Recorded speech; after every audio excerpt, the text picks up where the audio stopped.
Welcome to your YouTube channel. നമ്മളിപ്പോൾ ട്രിപ്പിന് പോവാണ്. നമ്മളിപ്പോൾ ഉള്ളത് വിധാൻ സൗദയിലാണ്. അപ്പം നമുക്ക് വിധാൻ സൗദയിലെ കാഴ്ചകളിലേക്ക് പോവാം. വിധാൻ സൗദയെ കുറിച്ച് പറയുകയാണെങ്കിൽ 1952 വിധാൻ സൗദയുടെ പണി ആരംഭിച്ചത്. 1956 പണി പൂർത്തിയാക്കുകയും വിധാൻ സൗദ ജനങ്ങൾക്ക് വിട്ടുകൊടുക്കുകയും ചെയ്തു. ഒരു നിയോ ദ്രാവിഡിയൻ രൂപകൽപ്പനയാണ് വിധാൻ സൗദയ്ക്കുള്ളത്. നമുക്ക് നോക്കുകയാണെങ്കിൽ വിധാൻ സൗദയുടെ തൊട്ടു മുൻപിലായി യാത്രക്കാർക്കായി ബസ് സ്റ്റാൻഡും അതുപോലെ തന്നെ ഡോക്ടർ അംബേദ്കർ മെട്രോ സ്റ്റേഷനും കാണാം.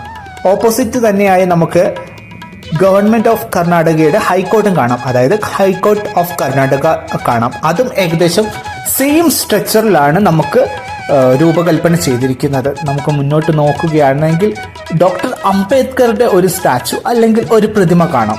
ഡോക്ടർ അംബേദ്കറെ കുറിച്ച് പറയുകയാണെങ്കിൽ കർണാടകയിൽ ഒട്ടുമിക്ക സ്ഥലങ്ങളിലും നമുക്ക് കാണാൻ സാധിക്കുന്നതാണ് ഡോക്ടർ അംബേദ്കറുടെ സ്റ്റാച്ചു അല്ലെങ്കിൽ പ്രതിമ.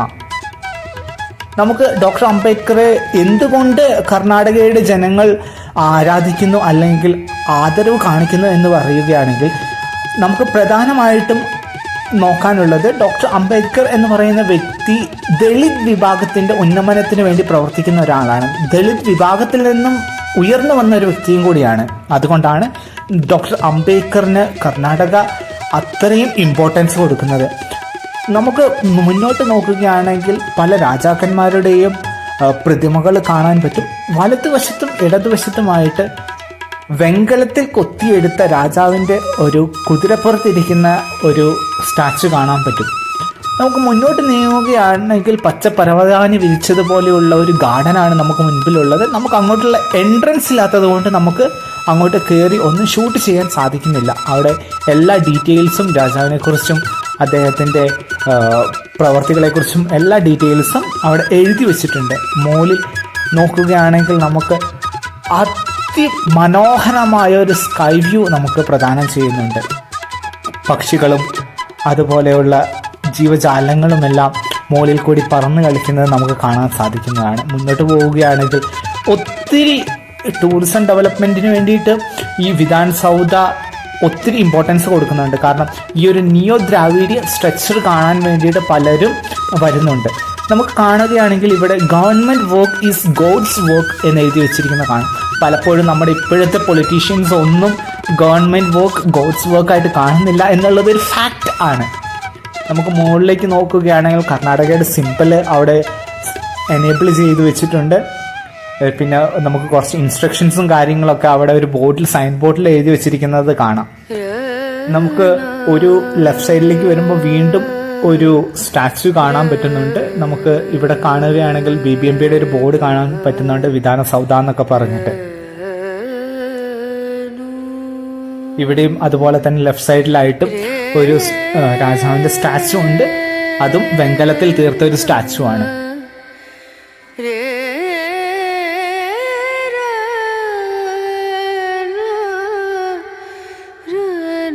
പലപ്പോഴും ഞാൻ ആലോചിച്ചുകൊണ്ടിരുന്നുണ്ട്, നമ്മുടെ കേരളത്തിലെ ഗവൺമെന്റിനെക്കാട്ടും കൂടുതൽ ഈ ടൂറിസം ഡെവലപ്മെന്റിനൊക്കെ വേണ്ടിയിട്ട് കർണാടക ഗവൺമെന്റ് സ്പെൻഡ് ചെയ്യുന്നുണ്ടെന്ന്. നമുക്ക് ലെഫ്റ്റ് സൈഡിലേക്ക് വീണ്ടും വരികയാണെങ്കിൽ ഒരു നെഹ്റുവിന്റെ സ്റ്റാച്ചു കാണാം. കാരണം നെഹ്റു ആണ് ഈ വിധാൻ സൗദയ്ക്ക് അടിക്കല്ലിട്ടത് അല്ലെങ്കിൽ തറക്കല്ലിട്ടത് എന്നാണ് അറിയപ്പെടുന്നത്. അതുകൊണ്ടായിരിക്കാം അദ്ദേഹത്തിന്റെ ഒരു സ്റ്റാച്ചുവും ഇവിടെ പ്രതിഷ്ഠിച്ചിരിക്കുന്നത്. നമുക്ക് മുന്നോട്ട് നോക്കുകയാണെങ്കിൽ ഒത്തിരി ആൾക്കാർ വന്ന് ഈ വിധാൻ സൗദ കാണാനും അതുപോലെ തന്നെ വിധാൻ സൗദയുടെ സൗന്ദര്യം ആസ്വദിക്കാനും വരുന്നതായിട്ട് നമുക്ക് കാണാം. ഒരു അതിമനോഹരമായിട്ടുള്ള ഒരു ബിൽഡിംഗ് ആണ് നമുക്ക് കാണാൻ പറ്റുന്നത്. ഇത് ഒരു ലെജിസ്ലേറ്റീവ് അസംബ്ലി എന്നതിനേക്കായിട്ട് ഉപരി വേറെ ഒരു ടൂറിസം ഡെവലപ്മെന്റിനും കൂടി വേണ്ടിയിട്ടാണ് യൂസ് ചെയ്യുന്നത് എന്ന് ആലോചിക്കുമ്പോൾ അല്ലെങ്കിൽ അറിയുമ്പോൾ കുറച്ചും കൂടി നല്ലൊരു കാര്യമായിരിക്കും. നമ്മൾ അടുത്തത് പോകുന്നത് കബൺ പാർക്കിലാണ്. കബൺ പാർക്ക് എന്ന് പറഞ്ഞു കഴിഞ്ഞാൽ ലെജിസ്ലേറ്റീവ് അസംബ്ലിയുടെ ഏകദേശം 100 വർഷത്തെ ഹിസ്റ്ററി കബൺ പാർക്കിന് പറയാനുണ്ട്. നമുക്ക് കബൺ പാർക്കിന്റെ ഒരു ജിയോഗ്രഫിക്കൽ ഏരിയ ഫ്രണ്ടിൽ നിന്ന് തന്നെ നമുക്ക് കാണാൻ സാധിക്കുന്നതാണ്.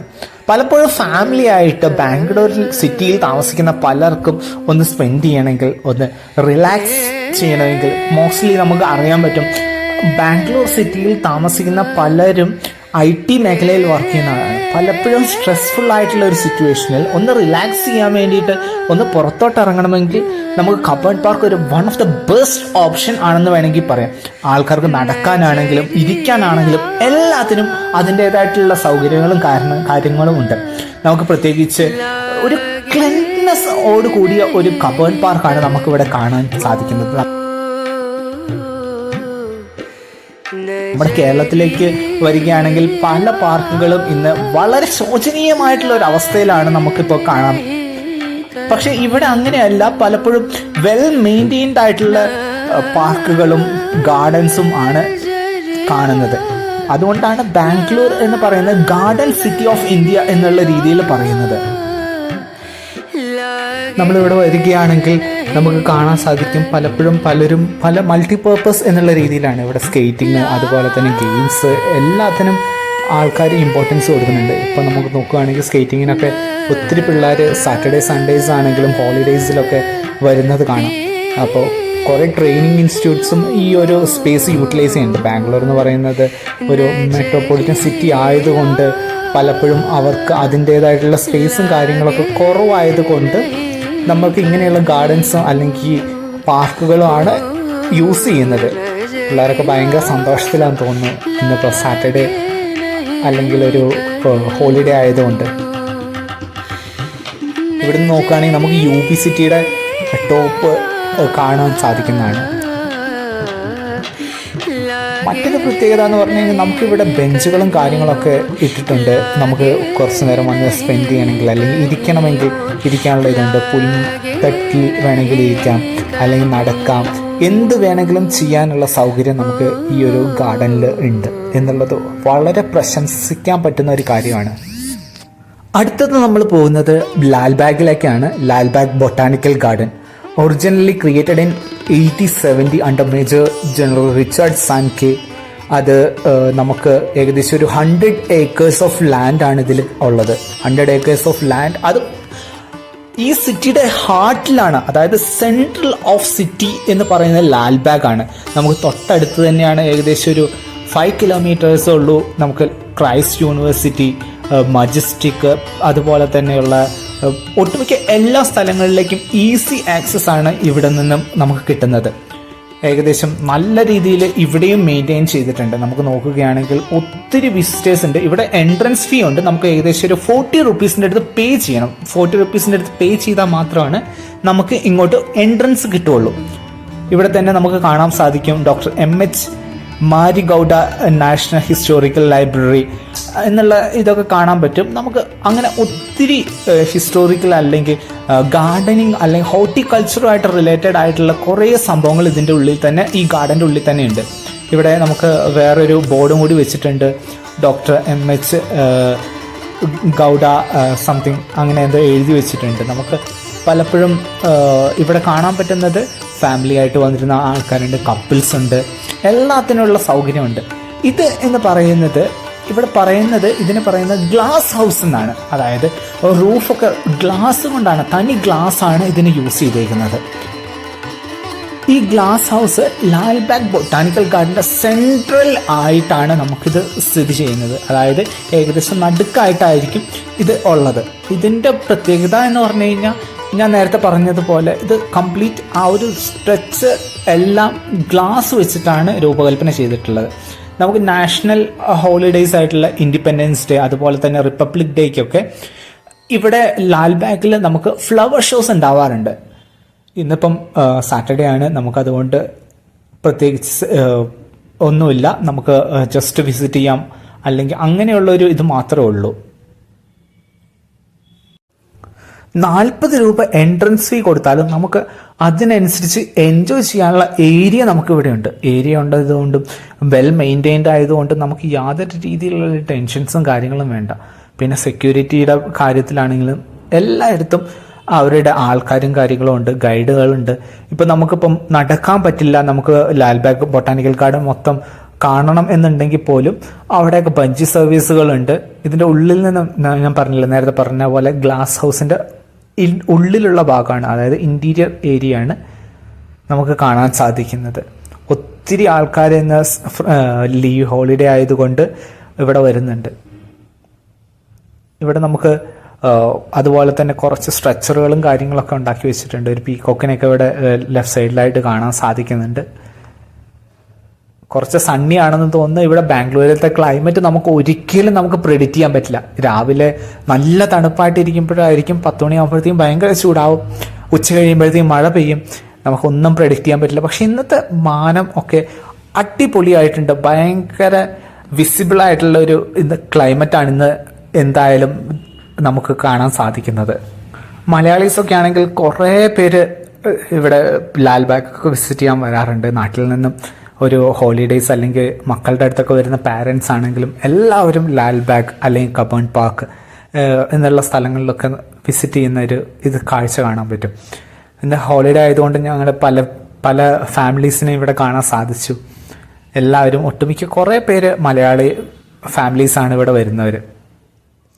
ഇവിടെ പണ്ട് അന്യം നിന്ന് പോയിരുന്ന ഒരു കലാരൂപമാണ് സ്പോട്ട് ഫോട്ടോഗ്രാഫി എന്ന് പറയുന്നത്. അതും ഇവിടെ നമുക്ക് കിട്ടും. നമുക്ക് സ്പോട്ടിൽ ഫോട്ടോ എടുത്ത് അവർ ഫ്രെയിം ചെയ്തു തരുന്നതാണ്.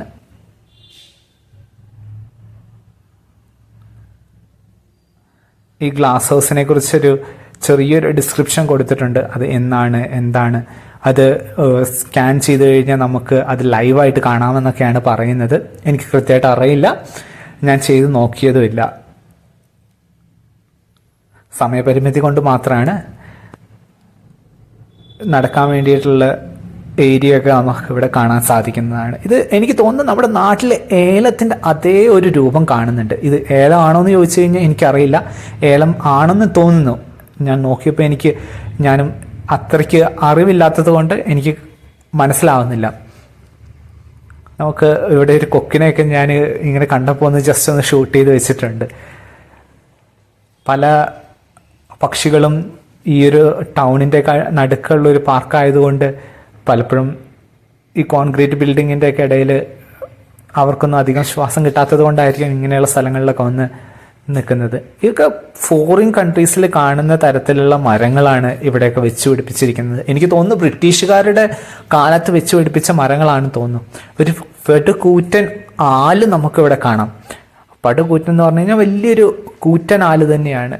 ഇതൊക്കെ എനിക്ക് തോന്നുന്നു ക്രിസ്മസ് ട്രീയുടെ അതേ സ്ട്രെച്ചറിൽ വരുന്ന പ്ലാന്റുകളാണെന്ന് തോന്നുന്നു. എന്താണെങ്കിലും പ്രോപ്പറായിട്ട് ക്രോപ്പ് ചെയ്ത് എല്ലാം മെയിൻറ്റെയിൻ ചെയ്തിട്ടുണ്ട്. അവിടെ നിന്നും 6 കിലോമീറ്റർ മാത്രമുള്ള ഫോറം മാളിലേക്ക് അല്ലെങ്കിൽ നെക്സസ് കോരമംഗലയിലേക്കാണ് ഞാൻ അടുത്തത് വന്നത്. നെക്സസ് കോരമംഗലയിലേക്ക് വന്നപ്പോഴത്തേക്ക് ഇവിടെ ഭയങ്കര അടിപൊളിയായിട്ട് ഒരു ക്രിസ്മസ് സെലിബ്രേഷൻ നടക്കുകയാണ്. ക്രിസ്മസ് സെലിബ്രേഷൻ എന്ന് പറഞ്ഞു കഴിഞ്ഞാൽ നമ്മുടെ നാട്ടിലെ ഒരു ക്രിസ്മസ് സെലിബ്രേഷൻ അല്ല. ഇവിടെ ഒരു കൊമേഴ്ഷ്യൽ അഡ്വർടൈസ്മെന്റിന് വേണ്ടിയിട്ട്, ഈ മോളിൻ്റെ ഒരു പ്രൊമോഷന് വേണ്ടി വേണ്ടിയിട്ടാണെന്ന് തോന്നുന്നു. ഇവിടെ വലിയൊരു നമ്മുടെ ട്രഡീഷണൽ ആയിട്ടുള്ള രീതിയിലുള്ള ക്രിസ്മസ് പാപ്പ അങ്ങനത്തെ ഒരു സംഭവം അല്ല.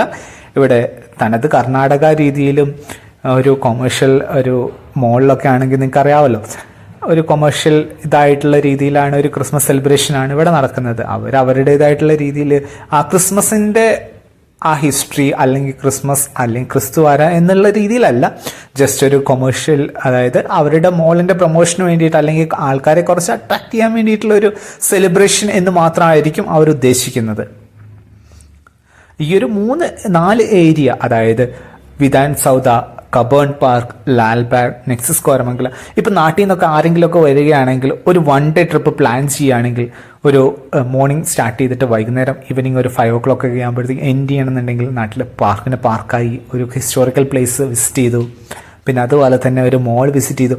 അങ്ങനെയുള്ള എല്ലാ രീതിയിലും ചൂസ് ചെയ്യാൻ പറ്റുന്ന ഒരു 4 സ്പോട്ടാണിത്. വിധാൻ സൗദ, ലാൽബാഗ്, കബേൺ പാർക്ക്, പിന്നെ ഒരു നെക്സസ് കോരമംഗല അല്ലെങ്കിൽ അങ്ങനെയുള്ള ഏതെങ്കിലും ഒരു മോള്. നെക്സസ് കോരമംഗല പഴയ ഫോറം മോൾ എന്നാണ് അറിയപ്പെടുന്നത്. പിന്നെ നമുക്ക് ട്രഡീഷണലായിട്ട് ചിന്തിക്കുന്ന ഹിന്ദു മതത്തിലെ വിശ്വാസികളാണെങ്കിൽ നമുക്ക് ടെമ്പിൾസ് ഉണ്ട്. ക്രിസ്ത്യൻ മതത്തിലെ വിശ്വാസികളാണെങ്കിൽ നമുക്ക് ശിവാജി നഗർ ഷ്രൈനുണ്ട്. പിന്നെ മടിവാള നമുക്ക് സെൻറ് ആൻ്റണീസ് ഫ്രയറി ചേർച്ച് ഉണ്ട്. അങ്ങനെ പലർക്കും പല രീതിയിൽ പ്ലാൻ ചെയ്യാവുന്നതാണ്. ഞങ്ങൾ ഇന്ന് ജസ്റ്റ് ഒരു പാരൻസിൻ്റെ കൂടെ ഒരു 1 ഡേ ട്രിപ്പിന് വേണ്ടിയിട്ട് ഇറങ്ങിയതാണ്. ഞങ്ങൾ ഇറങ്ങിയത് ഇങ്ങനെയായിരുന്നു.